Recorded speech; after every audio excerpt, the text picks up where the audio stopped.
आनंद online classes में आपका स्वागत है।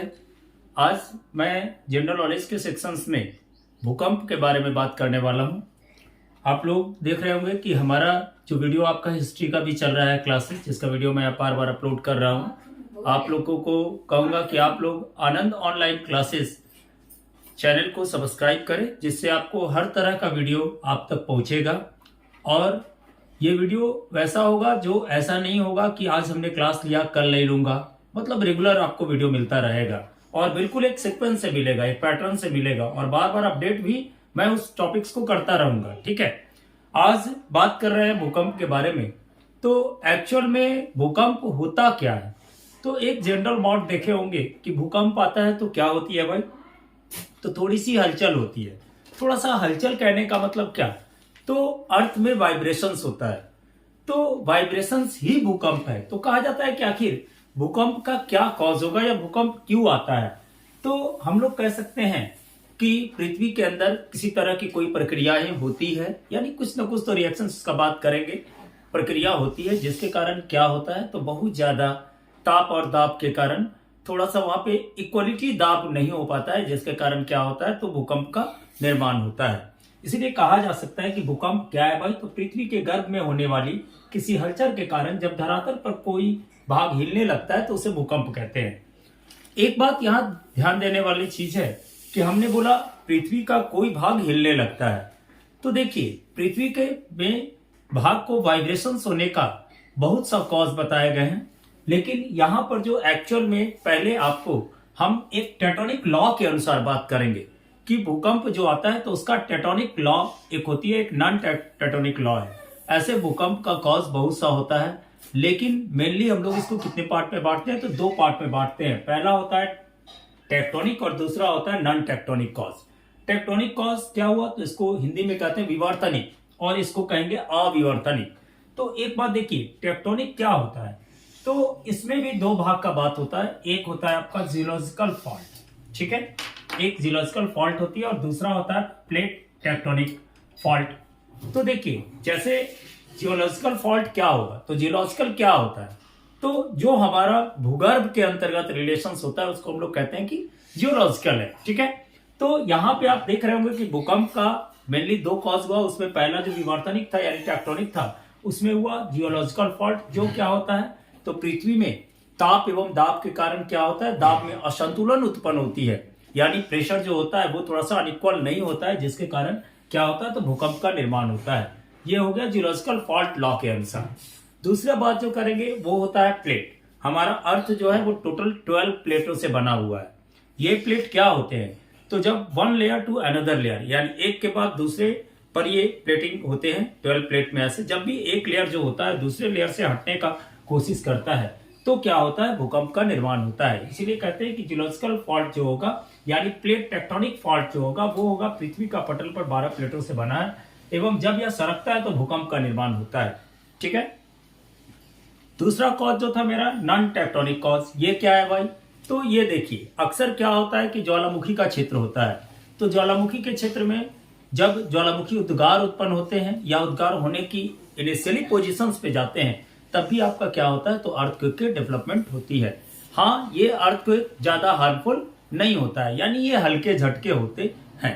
अब ये हार्मफुल नहीं होता है ये कह देना गलत बात होगा कि बिल्कुल हार्मफुल होता नहीं है, लेकिन उतनी लॉस्ट ऑफ प्रॉपर्टी को नहीं करता है, लॉस्ट ऑफ ह्यूमन बॉडी का नहीं करता है, जितना कि आपको जियोलॉजिकल फॉल्ट वाले करते हैं। ठीक है, तो कहने का मतलब ये हो गया। तो ये हो गया भूकंप की उत्पत्ति, यानी भूकंप उत्पत्ति कैसे होता है उसके बारे में बात की। दूसरा बात करते हैं कि यदि प्राकृतिक स्थिति के अनुसार बात करें तो प्राकृतिक स्थिति क्या? तो प्राकृतिक स्थिति कहने का मतलब स्थलीय भाग और सामुद्रिक भाग। प्राकृतिक स्थिति तो हमारा वही होगा जो एक, या तो हम लोग स्थलीय भाग का बात कर लेंगे या सामुद्रिक भाग का बात करेंगे। तो इसी के आधार पर कहते हैं कि स्थलीय भूकंप जो होता है, यानी प्राकृतिक स्थिति के अनुसार भूकंप दो तरह के होंगे। कौन सा होंगे? स्थलीय भूकंप और दूसरा होगा सामुद्रिक भूकंप। अब स्थलीय भूकंप क्या होंगे? तो स्थल खंड पर उत्पन्न भूकंप जो होगा वो स्थलीय भूकंप होगा।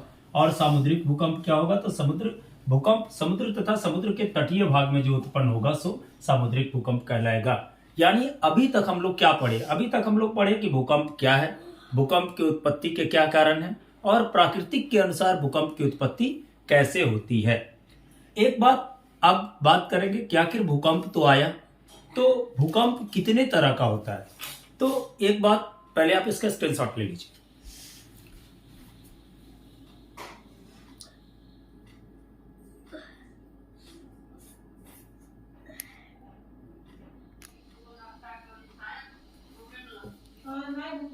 चलिए स्टूडेंट, अब हम लोग बात करते हैं। आपको बात कर लिए कि भूकंप के उत्पत्ति का कारण क्या है, मतलब कितने तरह की उत्पत्ति कैसे होती है उसका बात कर लिए थे।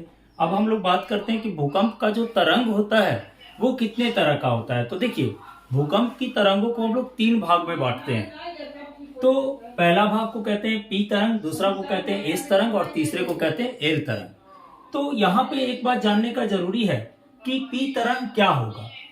तो देखिए, पहला तरंग जो होता है पृथ्वी के अंदर माध्यम से होकर गुजरती है। जैसे आप देखे होंगे कि यदि किसी स्टोन को डालते हैं आप किसी तालाब में, तो देखिएगा उसमें जो वाइब्रेशंस होती है, तो उसी तरह से ये तरंग वाइब्रेट होकर के उत्पन्न होता है। बात करेंगे कि उत्पन्न जहां होता है उसको क्या कहते हैं और कैसे उसका प्लेसमेंट होता है। ठीक है, तो पहला तरंग जो होगा वो हमारा एक पी तरंग होगा, जो क्या होगा भाई, तो पृथ्वी के अंदर कैसे होगी, तो माध्यम से, मीडियम से गुजरेगा। ठीक है, यह क्या होगा, तो ठोस, तरल एवं गैस तीनों तरह के माध्यम से ये गुजरता है।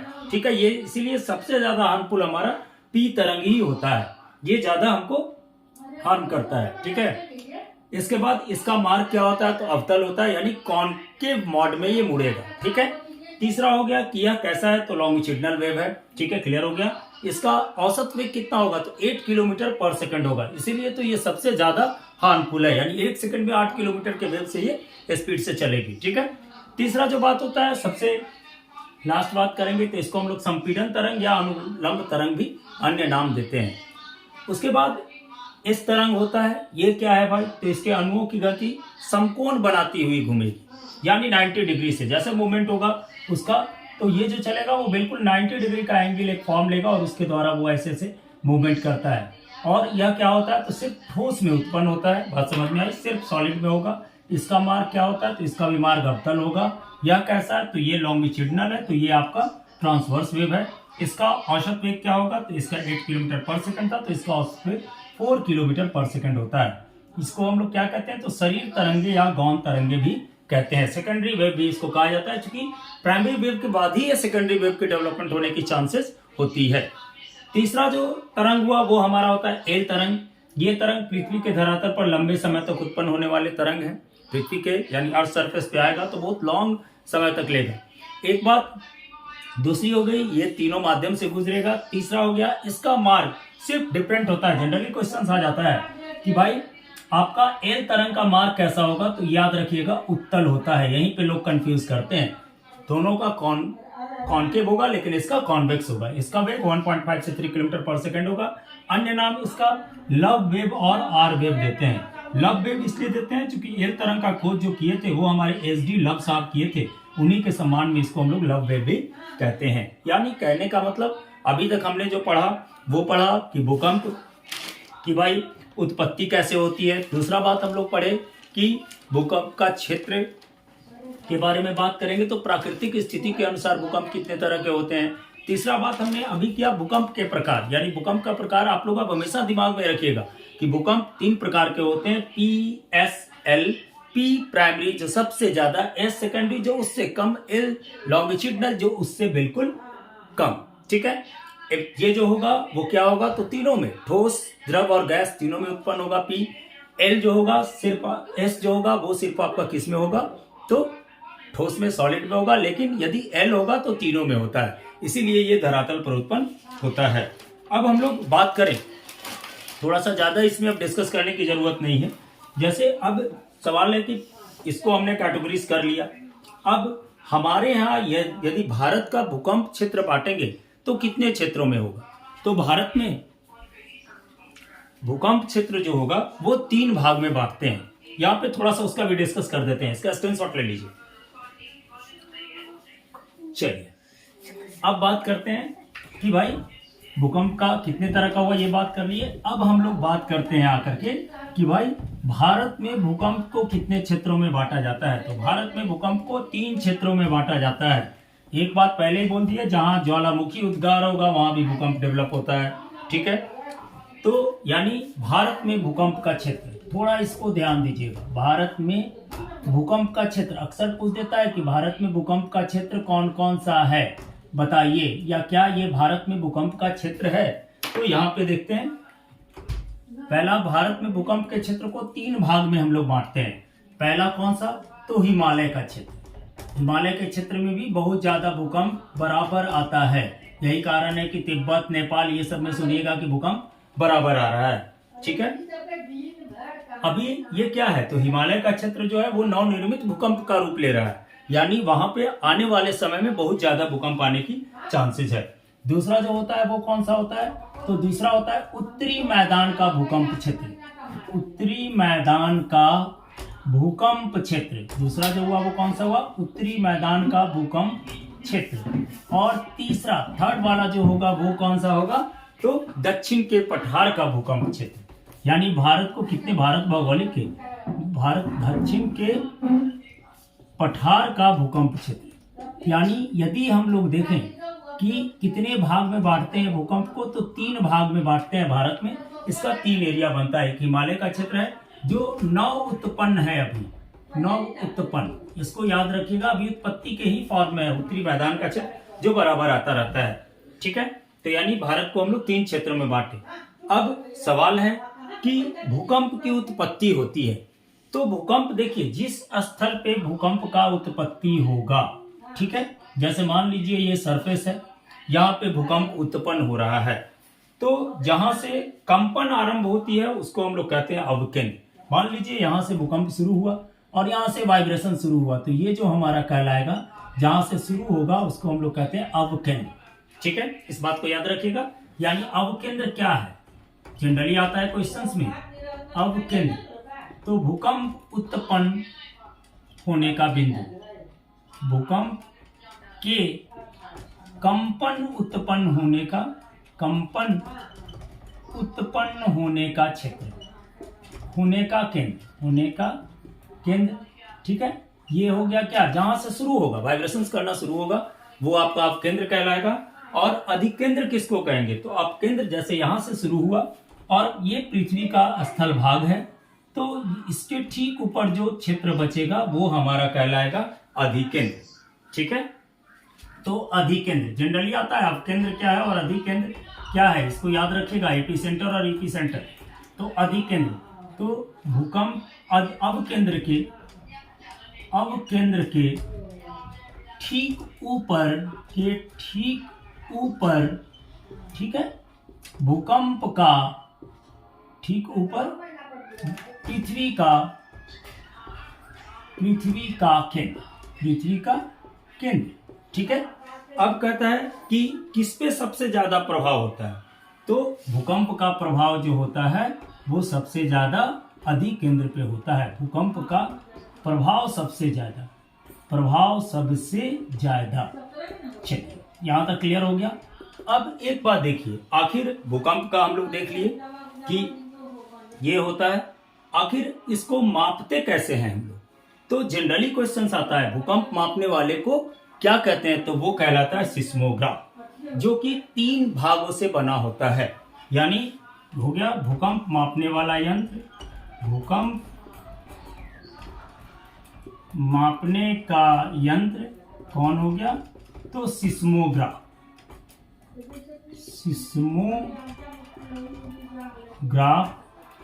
ठीक है।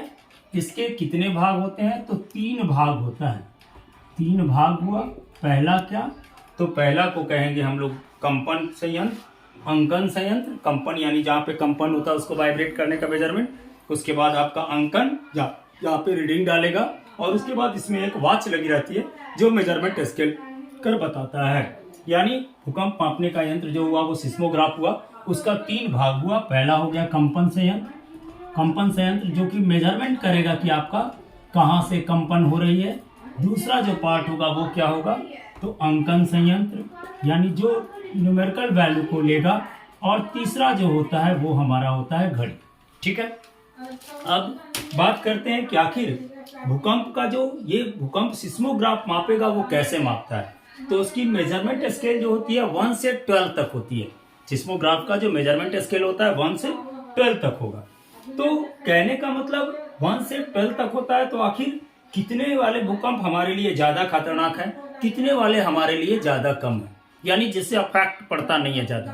तो देखिए 3.5 से यदि कम है तीव्रता वाले, 3.5 से कम तीव्रता वाला यदि भूकंप है, ठीक है, कम तीव्रता वाला भूकंप, इसको याद रखिएगा बिल्कुल कि 3.5 से कम तीव्रता वाला यदि भूकंप है तो ये यांत्रिक कहलाएगा और इसका प्रभाव जो होता है वो कम होता है, कम प्रभाव डालता है, ठीक है।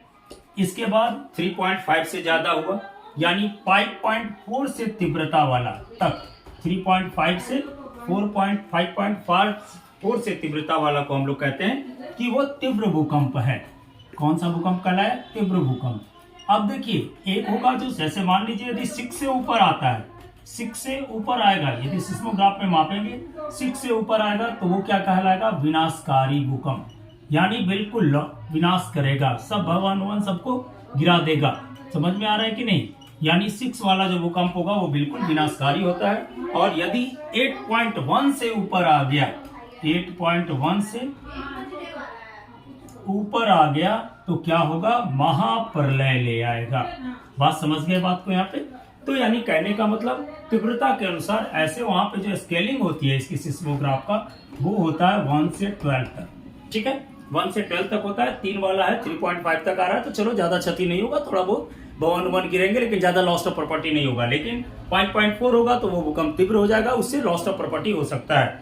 यदि 6 आ गया तो समझिए विनाशकारी है, विनाश तो होना ही है, ठीक है। और यदि 8.1 आ गया तो समझिए कि पूरी तरह से उसका विनाश हो जाएगा जिस स्थल पे वो आएगा। इसके बाद आप एक नाम सुने होंगे, इसका भी स्क्रीनशॉट लीजिए।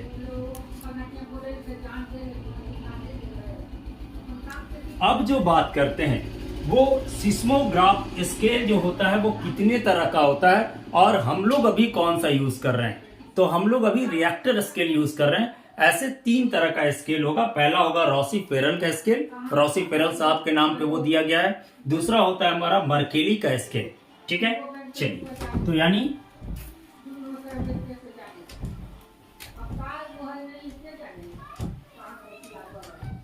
यानी सिस्मोग्राफ के स्केल, सिस्मोग्राफ का स्केल कितने तरह का हुआ भाई? तो 3 तरह का है, ठीक है। पहला कौन सा? तो पहला कह सकते हैं रॉसी फेरल स्केल, ठीक है, रॉसी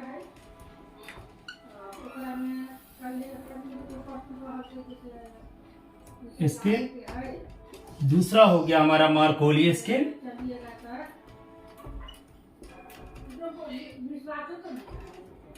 स्केल। तीसरा हो गया हमारा कौन सा स्केल? तो ये हो गया मर्केली स्केल। तीसरा रिएक्टर स्केल,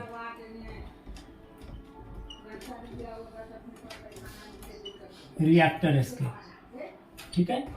और ये जो होगा हमारे लिए आजकल जो हम लोग यूज कर रहे हैं वो रिएक्टर स्केल कर रहे हैं। अब सुनामी भी क्या है? तो समुद्री क्षेत्र में जो भूकंप आता है वही सुनामी कहलाता है। यानी सुनामी के बारे में भी थोड़ा सा जान लें। सुनामी ज्यादा जानने की जरूरत नहीं है, ठीक है, बस थोड़ा सा। चूंकि सुनामी क्या है तो अंतर सागरीय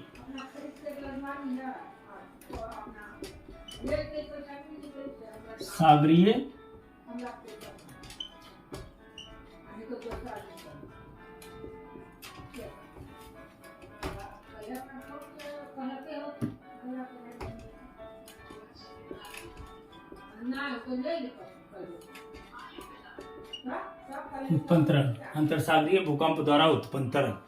चलिए, एक बात, रिएक्टर स्केल का कौन किए थे खोज? तो इनके बारे में जान लीजिए जरा। चार्ल्स रिएक्टर किए थे। जनरली क्वेश्चन आ जाता है कभी कभी। रिएक्टर कब किए थे? 1935 को, ठीक है। चलिए, 1935 ईस्वी को याद रखिएगा इसको, 1935। फिर यहाँ लिखते रहे 1935 ईस्वी को रिएक्टर स्केल का खोज हुआ था। यही भूकंप का क्षेत्र है। चलिए, आप लोग को आशा करेंगे कि इससे बहुत काफी प्रॉफिट मिलेगा। फिर और थोड़ा सा आपको विश्व स्तर पे भी मैं भूकंप का बात करूंगा, भूकंप के क्षेत्र के बारे में अगला वीडियो में। आप लोग हमारा ये कॉम्पिटिटिव मोड में तैयार किए कि जो कि आपका क्वेश्चन जो आता है इससे आपका थोरोली बन जाएगा। जो है बारीक सा देखिएगा, पी प्राइमरी वेव के बारे में, सेकेंडरी वेव के बारे में, लॉन्गिट्यूडिनल एल वेव के बारे में सबको ठीक से कीजिए और हमारे चैनल को सब्सक्राइब जरूर कीजिए। Thank you.